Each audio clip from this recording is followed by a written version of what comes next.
I don't know. I wouldn't be where I am now without LeTip, I have to say. I know it, sounds, cliche or cheesy or whatever, but honestly, like without it, I would not be at this level of success that I am right now. Welcome to The Power of Us, the podcast where we talk about business growth, real relationships, and referral networking. I'm Summer Middleton, and around here we believe that the power of a business relationship can put dollars in your pocket. I'm so glad you're here. So I'm so excited. Welcome to today's episode. I'm thrilled to have you here, Rob. Why don't you go ahead and introduce yourself, tell everyone who you are, what you do, and a little bit about your journey. Sure. I'm Rob Longo. I own 2121 Productions, video production company, video, movies, all those good things, anything that gets us behind the camera. And I own a streaming service, abracadabra.media. My journey was 20 years ago. I've been in business now 20 years. Um, I was reviewing movies and somebody said to me, well, you've never made a movie, so you don't know what you're talking about. Oh, And that lit a fire for me to be like, well, no, they're right. I shouldn't be, you know, trashing or thumbs upping other people's stuff without experiencing it myself. And I had always wanted to make a movie. So I wrote a script. It was a horror movie called Slaughterhouse. And I wrote it right out of production because it would be too expensive to shoot. That was the beginning of it. that's amazing. So it's funny you said, 20 years ago, I was in a chapter meeting yesterday, and the realtor, who is very incredibly knowledgeable in what she does, stands up and she goes, what did you guys used to call those things? The rotary, where you'd have all of the, and it would, and for your, and I was like, a Rolodeck? Oh my God, when did I become the old person in the room? What did when did that happen? Yeah, that's not my favorite part of the journey. Yeah, right? It is a journey, and we're on this side of it. So, a couple of questions for you.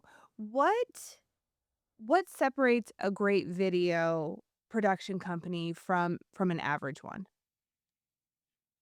An average one is one that really just loots and they will take your money, they'll produce a mediocre video, and it won't get you the results you want. A good production company for client video services will first understand your business and then will seek a way through the video to solve a problem and then solve that problem so you or become a repeat customer whenever you have a problem. So really, a good choreographer is a problem solver. So, Rob, tell us something that you would one of the biggest mistakes you see people make when they're recording. Sure. The biggest mistake you can make is not have good audio because somebody will watch a poorly shot video if it sounds good, but nobody can tolerate poor audio, even if the video is gorgeous. That's like the biggest mistake. So always invest in like a good microphone, be it a lapel mic or a little handheld wireless mic or something on your desk or one of those cool podcast mics like what you have. That's a great microphone. Yeah, this is the fancy one right here. Luckily, we have a member who has all of this equipment. So audio first. That's something like young filmmakers and videographers, and then people just making content for their business forget and or don't know that audio comes first. How long when someone's watching a video before you have to have that hook to how long do you have to create that hook before they keep moving on? You have very little time. You have some, everybody says the attention spans are shrinking. Certainly with TikTok viewers and Instagram viewers, that attention span is definitely shrinking. I mean, you can lose somebody in just the title or the thumbnail. So you have about, I don't know, 5, 6 seconds to hook them right away. It's not easy. Well, and I would imagine that's something that you're working on quite a bit to help your Yeah. clients with, and so walk me through what it would be like hiring you. What would that onboarding process look like? It'd be fantastic. I love that. Sure. I'll give you an example, and it was one of my best LeTip tips that I've gotten. Um, an older doctor, chiropractor, wanted to change the branding of their website and have video and everything because it was very old. Um, it's Atlas orthogonality. And to understand the magic that they perform in just adjusting the atlas bone, which holds up your entire head, which weighs like I think 8 pounds, this little bone holds the whole shebang up. Um, I had to go visit one of the chiropractors locally that's in that association. I had my atlas checked and everything. I wanted to understand the whole thing because I had to then do a CGI representation of what the patient would expect. So the onboarding process, more you're onboarding me almost as a new hire to understand what your business is and then solve that problem why you hired me in the first place. So you're completely vested from the very beginning. You want to understand the entire process. Yeah. That makes a huge It's a difference. team effort. And I like finding new clients, but I prefer repeat clients. So delivering results is the way to get those repeat clients. So what is an ideal client for you? Somebody who's watching right now, why would they come to you? What service are you going to give them that they would need? If again, back to problem solving, if they have a problem where they want more clients, they have a big announcement, a big branding change, those are things that we can easily solve for them, especially getting more clients because I think that's what we all want. We all want more clients. Well, that would be a good reason why you joined LeTip, right? That fantastic reason why you would join a tip. I mean, I'm, 100% invested in LeTip. I'm on year 6 now. I'm back on the board for a third or fourth time now, and I love it. It changed my business, and saved it really. It was quite the journey. So you said you've been a member now 6 years and it changed your business and then say or really saved your It business. saved it first. Yeah, it saved it first. I joined in October before COVID. So I joined in October, going to meetings, just getting adjusted. Because it was the end of the season, most businesses don't have money to spend at the end of the year for video or advertising. They've already blown through their marketing budget. So I wasn't getting much business. And then COVID hit. I lost my studio space of 13 years. Wow. I was, you know, desperate for anything. And one of the personal injury lawyers in my LeTip group said, "Hey, did you ever do video depositions for law firms?" And I started to say no. And he's like, "Did you ever do video depositions for law firms?" I was like, "Yes, yes." He's like, "You have to have, I think, the the time counter and know when to call cut, essentially, log everything." I'm like, "Yeah, I can do all that." And that saved me through COVID. Otherwise, it was over. It was Wow. going to be over because there was nothing else going on.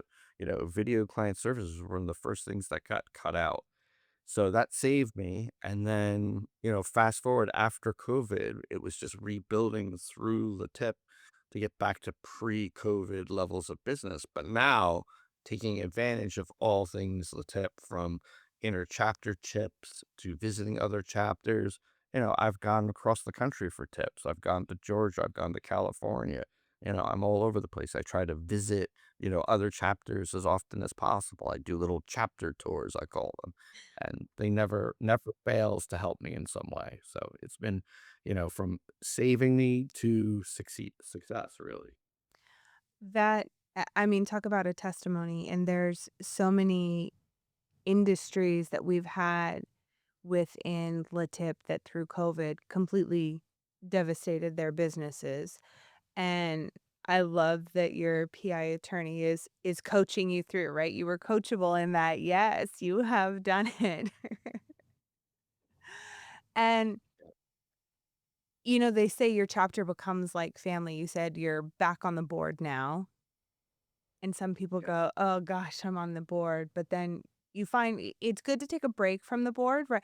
Be involved, take a step back, but then get back in it because I Yeah. feel like once you've been on the board, you're you're always going to have some leadership role within the chapter. Would you agree with that?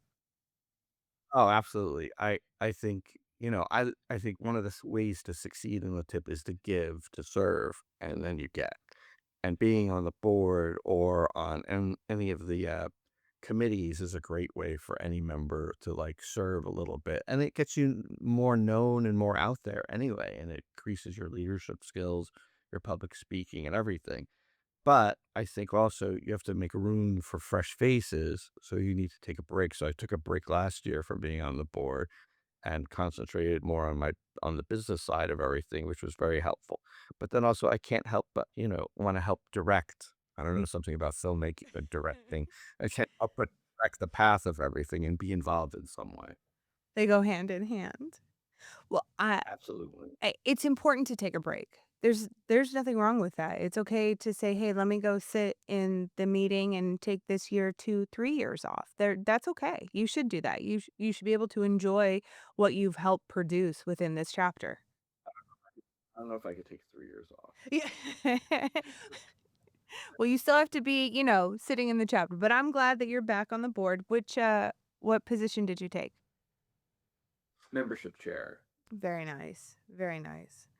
So, going back to when you said you joined in October, it's at the end. What's one piece of advice that you would give to a new member? Because, you walk into the meeting and it can be like drinking from a fire hose. There's so much happening when you're a new member. So, if they're struggling to get tips, give tips, what have you, what's one piece of advice that you would give a new member?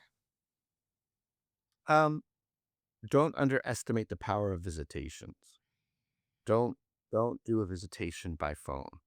Do the face to face. I know we're all busy. I've sinned before. I've not done the visitation or called it in, but when you do face to face, it benefits either both members really, and it usually ends up benefiting me also. So I would say definitely visit. And even if you're, very outgoing, don't wait for your visitation once a month. Go visit 3 or 5 people in that month or as many as you can, and then don't be shy. If that chapter has a social event, like a non-official social event, go to that. Like be supportive of those members as you would want them to be supportive of you. So it's so funny that you say be outgoing, go visit 3 to 5 people. In our new member training class, we say, "You're gonna get the visitation, the chapter is gonna assign 1 person." I was in a group of 75 people. If I did 1 visitation a month, how long is it gonna take me to get through that chapter? Can you visit 1 That's a person lot. a week? It's a lot, right? It's gonna take a long time, but can you visit 1 person a week? Can you do if it's not even a full-fledged visitation, can you go to coffee? Can you go to lunch? Can you do a happy hour? Are you doing a golf outing? Can you bring a fellow member along with you? Because you're absolutely correct. Investing in the people in the room is the most important part of it. So, Even like general contractors and stuff, like just go visit them on site in the morning, bring them coffee, anything. Anything. Get to know your members as quickly as possible. I think all the members are gonna say thank you now and maybe expect that you're bringing me coffee at every visitation. I already owe one member coffee from last year, and he never fails to remind me, and I have to make that a priority. Get that done sooner rather than later. So, in your 20-year journey, what is one challenge that you faced that ultimately made you better in business? Um, Embracing the mundane part of the business instead of resisting it. And I'll give you a great example. Any budget over $500, I'm in New Jersey. By New Jersey law, you have to have a contract. Oh. I've skipped that in the beginning. I don't skip that anymore. You got to embrace it because it protects you and it protects, your client also. So everybody knows what's going to be delivered when and how to work around everything. That was like the biggest thing. Second thing would be taxes, but I don't want to talk about taxes. I would agree. I don't like to talk about taxes either. Let's not get into that one. Find a good accountant. Hopefully your chapter has a great accountant and, have E them do your taxes for you. exactly, that's a tip you're happy to make. That's off. Yeah. Here you go. Well, that's the other thing that I love too is I don't have to know or be the expert because the expert in that field is sitting in the room with me, and I can just build a relationship with them and have trust that they will take care of everything for me. Yeah. There's definitely like a level of trust and just letting go. I have a knack of, my favorite saying is it's not rocket science because very few things are. Rocket science is very complicated, but most things aren't. So I want to do everything myself because then I have control. I'm the only one to blame if it doesn't go right. And if the results are spectacular, then I treat myself to a nice dinner or something. But you really don't have time to do everything. And there are people in the room who are better at doing certain things than you are. So you can't be afraid to delegate or tip them. Well, and don't you feel as a business owner, as an entrepreneur, or even a business decision maker, what you're doing, people get into this role because they're so passionate about the product or service that they provide that all of the other details that if you want to be in control of, they really pull you away from what your business idea is in the beginning anyway. So why not outsource that? You spread yourself so thin to try to take care of all those different items. Yeah. Like for me, like I love the pre-production part of the process. Like let's sit down, what problems you need solved with the video content. And then I love shooting it. Anything after that though, not so much. So I love, giving the, the invoice details to an intern to do or something else. Cause I just wanna shoot. I just wanna make good content for everybody, be it movies or client video services or commercials or whatever. So Be what do behind you the camera, people. I okay. don't like being in front of the camera. This I don't like. I'm actually in my condo. I have this is a studio setup I have. I never use it for myself because I don't like being in front of the camera. I have it for clients and I can change out these walls and put whatever knickknacks, they want and everything. But this is like I think the second time I've ever used it for myself. That's Everyone so behind funny the because you see that a lot. The people who are behind the camera who are telling you what to do, when they get in front of the camera, it's very, you're doing great today, by the way. But when they get in front of the camera, they get a little self-conscious or uncomfortable. It's pretty funny to watch because they say, "Do as I say, not as I do." Yeah. I mean, off camera, you talked about how you were getting your hair, make sure your hair was good. I was Yeah. ready about an hour before, framing this up, making sure everything was, not too cluttered and clean and centered properly and, all the attention to detail. But that's all in the fun of the pre-production part of it. So tell me a little bit more about the pre-production. How long is that process? So it depends on the scope of the job. But I take a little extra time because I do want to learn and understand your business because by understanding your business, I know what obstacles or speed bumps there are to get new clients. Like again with the chiropractor, somebody might be afraid. Does it hurt? Could it hurt me more? Is it something that'll actually help me?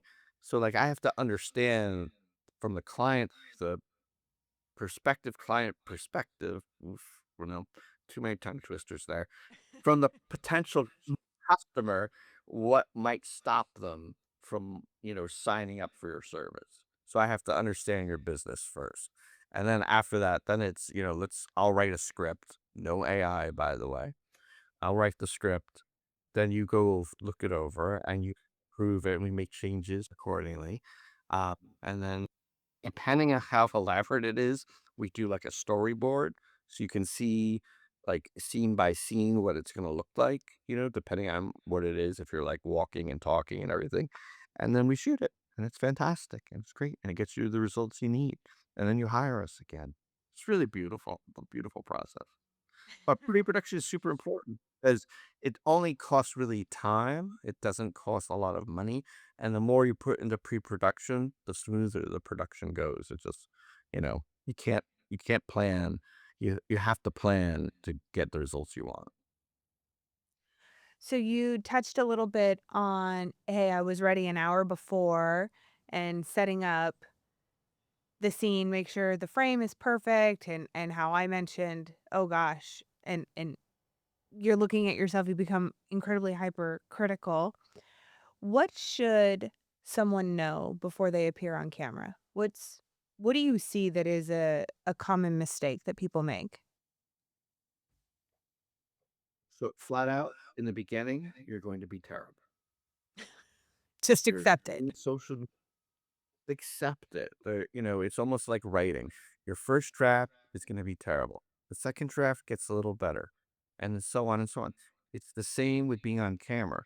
In the beginning, you will be terrible, but the more you do it, the more natural you feel about it. You find your rhythm. You find your own little on-camera persona per se. And then it gets much easier. And you hear it from all famous YouTubers. They can't even go back and look at their original content because it's horrific for them. Like, I didn't know what I was doing. I was scared. I was tense. Look how terrible this is. That's part of the process. Just embrace it. Don't be afraid. Hit record. Get online. And that's so much easier said than done, and I tie that back to LeTip because I say LeTip will consistently put you outside of your comfort zone when, as you said earlier, become a better public speaker, all of the different things that it forces you to do.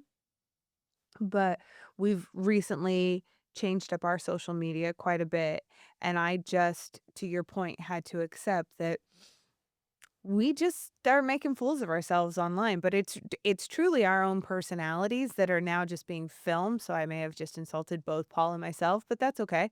We have a good time doing it, but it is the first couple were really very hard to record. Yep. And I'm sure if you look back at them, you'd cringe at them. But over time, they've gotten better. You find your stride and everything. And I have to say, like, we're all content creators now to some degree with our businesses. Like, everybody thought, oh, I could just be a roofing and siding guy. No, you've got to get in front of the camera occasionally and put some social media stuff out there. So you just have to keep at it and do it, I find. There was one other point I wanted to make, and I just lost it. Oh, back to the hooks. You talked about hooks before. Um, you have to catch people right away. You only have like 5 seconds at most. So you either have to be controversial in your Mm. video right away, or funny, or offer some sort of tremendous value. Those are like the three things. Your video has to do one of those, otherwise they're scrolling past it. Now, when you say offer some tremendous value, is that one still happening? Because I recently heard because I feel like the trends change quickly. Would you agree or disagree? Yeah, They do. Okay. totally agree. And they just changed quite a bit. We've gone away. They're algorithm wise, like on YouTube and eventually Instagram, TikTok might follow suit.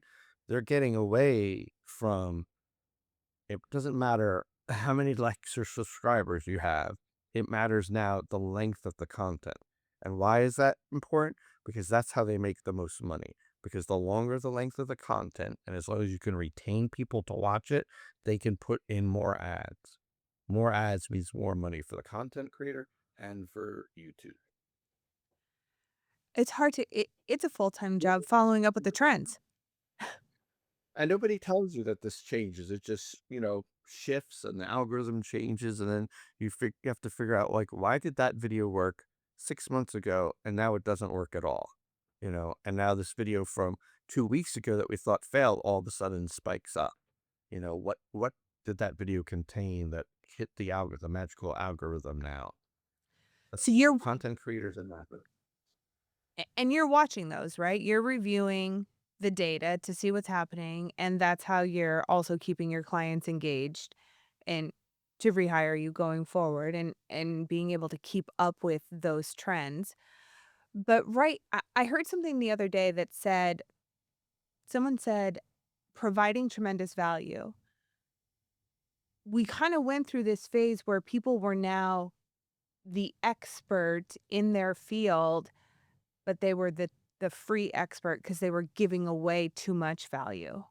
Have you seen that? Yes, definitely. I've seen that. I think I hate to use this analogy because I don't fish, but you can either chum the water too much or put out too little bait. You just have to get just the right bait, just enough. And let me see if I can find a way to like instead of I could give you all 21 steps of my master class right now that Mhm. I have that I'm working for video content creation. But if I give it all that whole value, there's no reason for you to sign up for it at that Right. point, right? I just give the outline of it. But what if I gave you just one little tidbit of it, one that I know you don't know, and that will open your eyes? You'll be like, oh, he knows. I'm hooked. I want to now know what the other 20, you know, things are in his master class. So you have to like really choose your bait correctly for it to hook them in without giving away the whole house. Well, and it's funny, I just saw one yesterday. I don't remember which platform it was on, but it was a realtor who was selling a house, but the what you're hearing is completely different. It's a song that goes to whatever song it was, but they're in different rooms of the house, and that's how they're showing the house, but you're paying attention to the song that she's lip singing to, and it was genius. It's fantastic. But those things, who's coming up with that? Are you following the trends and suggesting that your clients do and pushing them out of their comfort zone to do some of these things? Yes and no. Um, it's a very catch-22 situation with trends. If you get on the bandwagon too late, it gets lost in the shuffle, Okay. right? If you if you have a good videographer and they have the pulse of what's trending in your industry or in adjacent industry that we can essentially not steal from, but borrow from and Mhm. bring over and make it to yours, that's the best way to go. Otherwise, then you're chasing trends and you're too late and it gets lost in the shuffle. And how long can it be that you would be chasing a trend? So, and I say that as someone who, hey, I see this one time and now because obviously I watched the entire video because I thought it was cute what she was doing with showing the house. Now I'm seeing a lot of them. So, how long does a trend typically stay? Or does it not have a timeline? So it does have a timeline. Um, this is partly what we do. You know, we have all the statistics and data and services that help us with trends and stuff. But also, who is talking about that trend now? If my mom is talking about that trend has sailed away and it's too late to get up. Okay? If my, older brother is talking about it's too late now. If you just discovered it yourself, and you're pretty much into the whole doom scrolling at night when we should be asleep, then it might be a good time to jump on. If you can find but I always say, look for an adjacent service and what's trending for them and bring it over and make it your own. Like the real estate is super competitive. Yeah. They are definitely all need to be content creators. Some of them are fantastic. They're entertaining. Like I will subscribe not because I'm in the market to buy a house or sell a house right now, but because I find it so entertaining. Right. So you have to find things like that and then bring it over. Like, can you do something like that as a tour of a LeTip meeting? Probably Right. good with good lyric I and energy. and stage it properly, So that's what I advise our clients to do. So find the trends that you like. It's funny that you said that if your mom found it, because I did send something to my son about a year ago. And I said, "Hey, have you seen this?" And he goes, "Mom, that came out 3 years ago." Oh, okay. Yeah. So I guess that may be applicable on some level, Rob. Well, that's a good barometer, maybe not exactly for business, but definitely like, what dances, what songs are popular now to use in your content. They're great for like things like that, even some jargon and everything. I love learning like old jargon from my son. And then months later I'll try to use it. It's like, Dad, it's so 2015 of you. Like, what? Yeah, my kids like to they go, "Mom, you're around before Google was invented?" I was. Yes, I was. "You were born in the 1900s?" And I went, "The late 1900s, but yeah, it's still the 1900s." It just That's what makes me remind that was last century, Dad. yeah. You were born last century. I That's what as makes me think of old vampire or something. yeah, I'm like, okay, I don't think I'm the old fart in the room, but somehow this week there've been quite a few things that have come up that have I was okay, maybe I am the old fart in the room. I don't know. But you're as old as you feel. So I feel sometimes like I'm, 30 something, and sometimes act like I'm 11. Yeah, So it's all your spirit and your heart. I think if you're young, young at heart, young in mind, then you'll do well long term. And it helps in creating stuff, creating video content. Like stay childlike, stay creative. It's the best way. Well, I think as someone who has to do, like you say, we're all content creators now, and I have content day later today with people coming over to help with stuff, and the thing that keeps you going back and doing it is we are laughing the entire time. We are hysterical the entire time. I think if you're willing to laugh at yourself, it makes a huge difference. But that also goes back to your mindset being young at heart, childlike. It's funny. We Yeah. some of the things that come out, it's hysterical. We're just laughing the whole day long. But nobody planned on being a content creator when they went into their different various fields. Yeah, you have to be playful and, have imagination and not be afraid to be silly and out of the box. I give you a great example. We have this older gentleman who's our life insurance policy member. And for my 30-second commercial after I did a visitation for him, I did a death metal song about him and life insurance. Now if I was him and if I wanted more clients and wanted to make a huge impact and possibly go viral, I would record that as a music video. I would do the death metal makeup on Amazing. him, everything, teach him the lines. It would be viral. Everybody would know about him and wanna work with him. So you have to be, willing to really get out of the cubicle box of, you know, this is how it's done, this is how it's always been done. Not anymore. It's a totally different world now. Embrace it, dance to it, be childish, be playful with it, and have fun. I think that's probably the worst sentence that we have. It's always been done this way. We've always done it this way. It it's terrible. It shouldn't. We don't do anything in 2026 the way that we did even 10 years ago, let alone somebody who's seasoned in their business, who started in the '80s, right? We don't do business that way anymore. I mean, 10, whatever, I don't even know, 15, 20 years ago before Instagram or TikTok, would I ever think that we'd be holding our cameras like this for content? No way.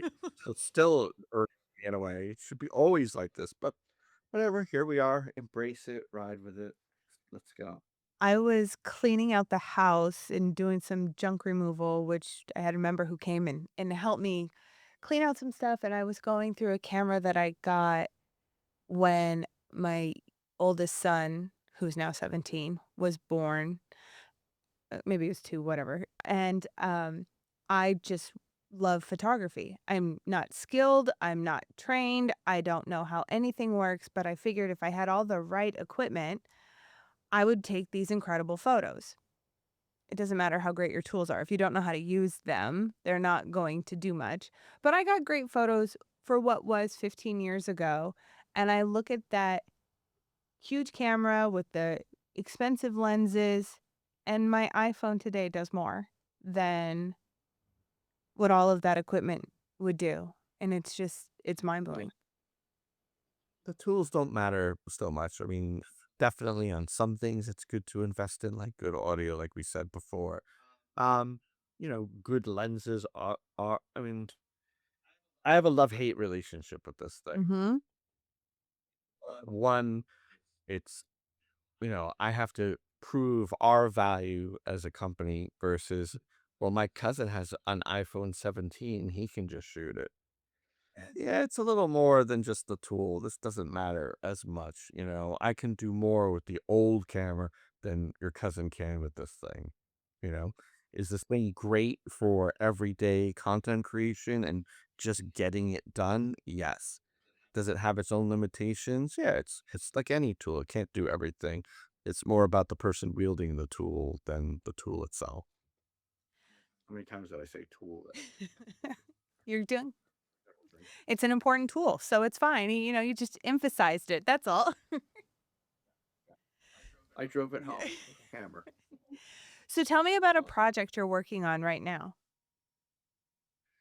Uh, so client projects right now, this is like one of the most challenging projects I've had in a while. They created a character for their gym and they want to animate it. Animation is super expensive, even with AI and whatever. The thing is, they want to do like an animated series to attract kids to work out and be more healthy. So he made this great character and everything. But he wants to be able to record the video and then overlay the 3D model of the character so it's animated that way. But the technology hasn't caught up where it's easy for us to do because on head to toe shots, you lose a lot of the mouth articulation. Close ups, you need a different program to get the mouth moving correctly synced up. It's like you can do it with AI, but you can't reproduce it over and over again. And he needs to be able to like walk around the gym, work out, be animated. That's like a whole project. And that project's been going on for over a year. And he is thankfully incredibly patient and gets updates and kind of waiting for the technology to catch up and our know-how how to do it. Because it's not rocket science, but it is complicated. But that's why we go to you because you know you're gonna figure it out. Yeah. Yeah. And he knows we'll figure it out eventually and we'll get what he wants. And he's apologized. He's like, I'm sorry, I'm so picky. No, we love picky clients. If you know what you want, but you're still willing to accept our expertise in advising whether that's really what you need, then that's like the perfect match. I've one client in my group who just gave me a lead for a grammar school graduation video. She gave me all the assets, and this is like, you would think, oh, he makes movies, he's not going to do anything like that. I love anything to do with video. She gave me all the assets. They're all totally organized and labeled, and she knows exactly what she wants. And she put great notes and gave me like a document that you would expect from like a high level like Mercedes commercial. He's like, I'm sorry, I'm like, I wish all my clients gave me this much organization and knew what they want. My life would be so much easier. So So God bless people who know what it's easy, but they have to be coachable, like you said. They have to be able to. they'll have to be coachable because, like, they might want something, but that might not be what works. So they have to remember, you're hiring me for the 20 years of experience of result-driven video content. I know, I know, period. So listen. It's funny. I had a similar conversation with someone the other day who said, "Oh, I can give you a consult. I can do that in 5 minutes. It's no big deal." They can do it in 5 minutes because of all the years that they've spent learning how to do this, right? So, what is so easy that I couldn't do, that comes at a cost because you're the expert in the field. Yeah. That's why, like, even like some videographers and photographers, if any of you are listening to this and you're in your tip chapter, do not do yourself the disservice of charging by hourly. Hourly sessions are terrible because what you're going to make is less money as you get better and can do things faster. No, the value is that you're going to do it right, quickly, efficiently, and delivered on time. You never charge hourly if you're doing photos or video. It's the worst. It pigeonholes you into an hourly, like, slave wage almost. It's terrible. So That's a a little tip for videographers and photographers. that's a great tip. That's not a that's a great tip because, like you say, you just get faster with your skill, but what a disservice to yourself. I love that you shared that with us. I've got many. I got lots. You're like, "I got lots up my sleeve. I'll see you this time next month, right? We'll do this again." Yeah, absolutely. This every month. I actually am enjoying. So I just had 2 questions for Rob. And Rob, these 2 questions were asked of me, and I think they're great questions. Um, the first one, and I don't mean this, as a bad look back. What was no, the biggest mistake you ever made in your business? that I thought was a friend and a member also. That was the biggest mistake. And I never made that mistake since. Okay. Okay. So I'm just going to share mine with you because you said something about visitation. I was being visited by a life insurance person who was in my group. And Rob, I realized I was just a creative guy in business. He was a businessman.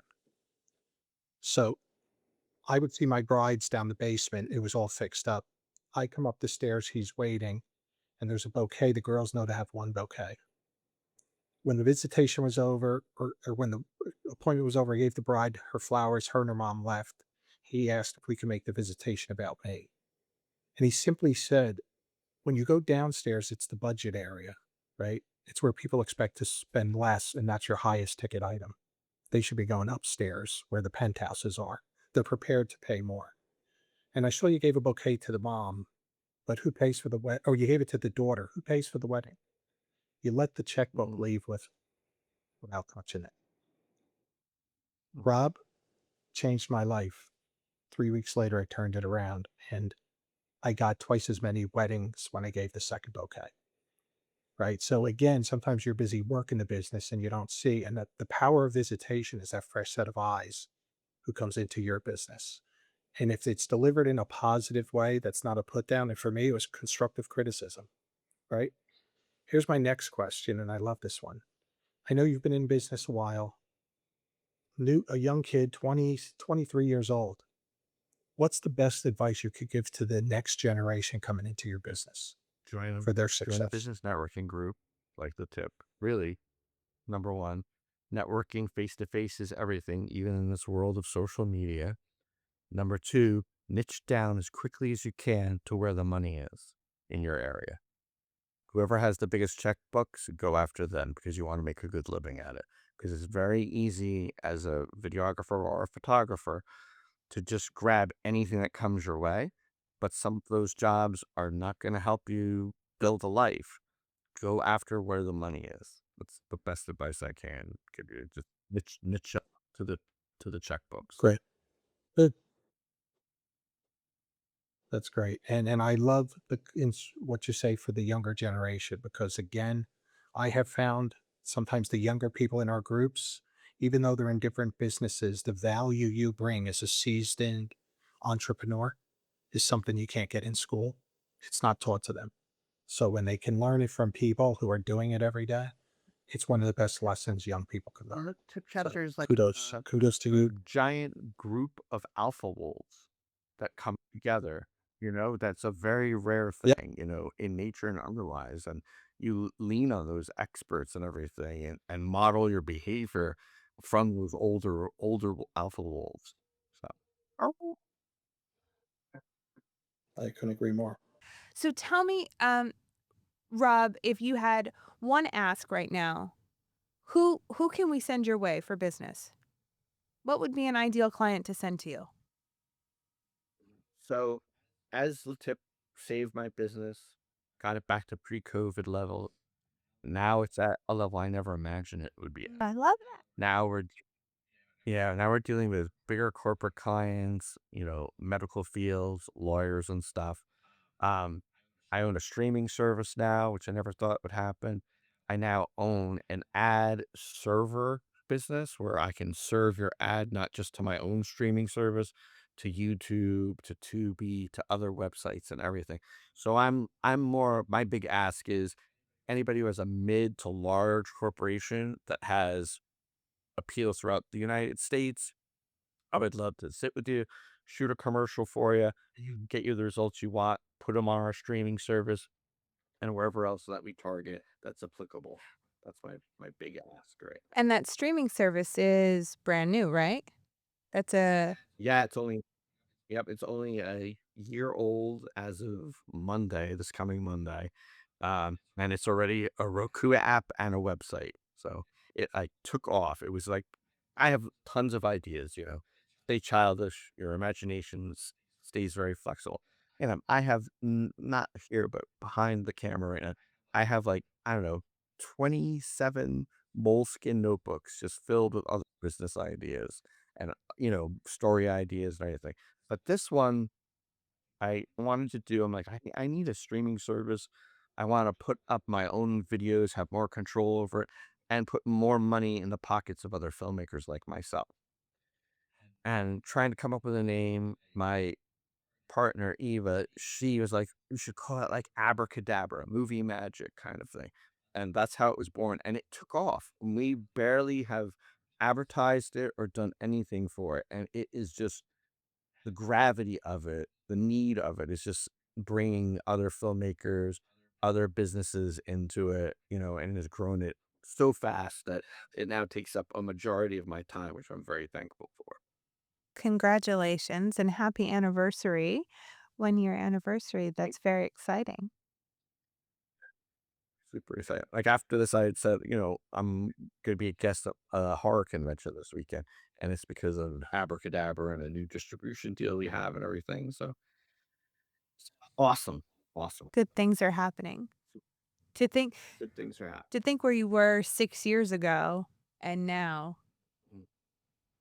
Yeah. could you have ever in your It's quite wildest dreams? in my wildest dreams, no. And never did Alex, who owns all access, he's an auto shop guy. Him and I went to Little League together and grew up in the same town. And our sons went to a private school together, not in the same grade. And one day in the parking lot, he's like, "Hey, aren't you Rob Longo? Didn't we play Little League together?" And we talked, and he's like, "Oh, you own a video production company? That's interesting. I'm in this great business networking group." And I had tried other business networking groups, and I may have helped start one also at one. Um, and never did I think that going to these meetings at the local IHOP would have transformed my business as it has, and it has. It's been amazing. So I'm super thankful for the tip. I couldn't have done it without it. I say that all the time. If you allow it, LeTip will change your life. If you allow it. But you have to invest in it in in ways that you can't even imagine. And from friendships, I mean, you hear stories, lifelong friendships that came out of LeTip meetings, generational memberships where the parents are out, but the kids are coming in, taking over the business, and they're now LeTip members. It's so it's so great. I correlate it to my mom, my mom was a barber, and she started out young and in her field doing her thing, and now at the end of her career, there were 3 generations of men sitting in the chair. How great is that? That they're all still going to the same barber, and that is we're seeing that in LeTip as well, and it just yeah, it's a really good feeling. That is awesome. I love to hear that. That's so cool. So my son will follow in my footsteps, we'll say. And he'll be membership chair of the same chapter. Right? We're we're bringing them on. That's it. Absolutely. Absolutely. That'd be super cool. But I don't know. I wouldn't be where I am now without LeTip, I have to say. I know it, sounds, cliche or cheesy or whatever, but honestly, like, without it, I would not be at this level of success that I am right now. And to anyone considering joining LeTip, you should join LeTip, because I have been in other business networking groups. I have formed them. This is the only one where you have an app, number one, that makes it easy to pass referrals to. Number two, it's throughout the country. Inter-chapter tips are a big deal. A big deal. Like, you are increasing your zone that you can draw business from, depending on what services you provide, and 3, there's a level of accountability that's flexible, but that level of accountability, I think, makes a huge difference between a business networking group like LeTip that gets your results versus one where you're just spending money to hang out with strangers and have coffee with them occasionally. I think that's a perfect closing. I mean, what can I say to top that? Nothing at all. That was your mic drop. See? Yeah, your mic drop. Your opening hooks and then your mic drops. Rob, thank you so much for coming to hang out with us this morning and being on our podcast, or afternoon for you now because you're all the way on the East Coast. Oy, I thought that was silenced. Sorry, guys. That's not good. I was $20 in the bucket. Uh, that's not good. Yeah, right. You've got your I don't have my badge. Oh my gosh, I'm a mess today. But Rob, thank you so much for coming to hang out with us. I am looking forward to seeing you very soon. Like you said, we've got convention coming up. I will definitely see you at convention, if not sooner. Absolutely. Thank you for having me. It was a pleasure. I enjoyed it very much, and happy back anytime you want, so I can use this little studio space. Yeah, right. You've got this gorgeous space. Why don't we have it more often? That's a wrap on today's episode of The Power of Us. Thank you for spending time with us today. If this conversation resonated with you, share it with someone who needs it. And if you